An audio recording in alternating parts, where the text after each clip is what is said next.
exciting stories. So from romance to murder, and from murder to a very simple cycling expedition. And of course, he was doing Bob's course at that time, and he had to figure out what to write for the assignment that Bob gave. But that led to another beautiful story about a beautiful village in Goa called Kurdi that is visible only 2 months in the year. Ladies and gentlemen, let me introduce you to our next author, Blaise Costabir. Give him a round of applause.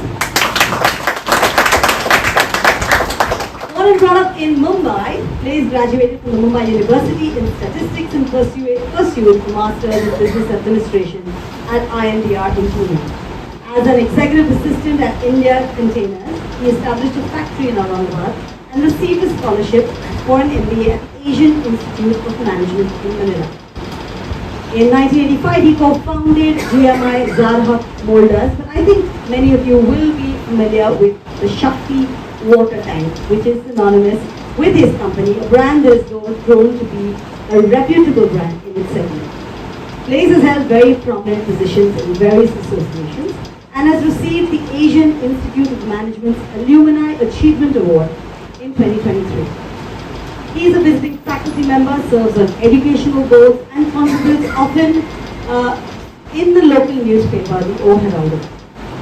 Through this time, he encountered Jesus and gives credit to him for all the good things in his life, and that includes his beautiful wife Claire, there sitting there in row 3, and his 3 children. Are they here? One is here.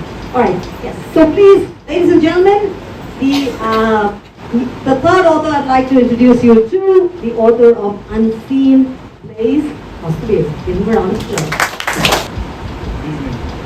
I first realized I could tell stories when I was given a assignment in school. It was called Fire and Stable, and the teacher asked me to read my story, and I stood up, opened my book, and I read the story. For a good 10 minutes later, she asked me, okay, now show me the book. And I realized that she realized that I had nothing in the book. She said, you know why it looks like God? They are not smart enough. I forgot to turn the page. But while I could rattle out that story without having a story, the one I wrote, I need to read.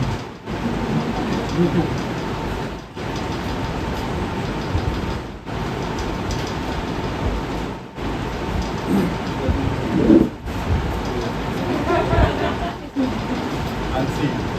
The receding waters of the Salauli Dam stared relentlessly back at the 2 friends sitting on its bank. Even as it slowly revealed to their eager gaze the spires of a church and the remains of a temple. Everything had for months lain concealed underneath. It was not just the tiresome sun beating on Briganza's face that made him frown. As an activist, he had stood the brunt of worse than just intimidating heat. Whirling vultures, water cannons, and even the unforgiving sticks of policemen. But today, it was the irritating contentment on the face of Ignacio, his friend, when he should have been bursting with rage, anger, ranting and raving, that made him feel uneasy. Briganza had led many an agitation for the rights of the victimized all over the country. He had succeeded in making governments bend over twice to see that the fair settlements were given to the poor, the weak and displaced. But now, seeing Ignacio's face, who deserved this and more, he was more than confused.